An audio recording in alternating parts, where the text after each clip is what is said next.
So, why did I buy this truck? Well, I've had the urge for a couple years now to get back into desert racing, and I wanted to try something a little bit different.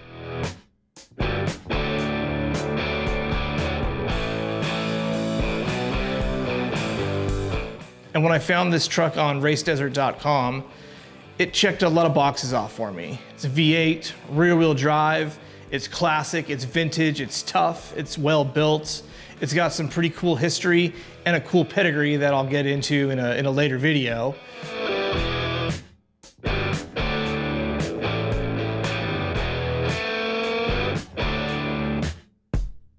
So I really had no choice, and here it is.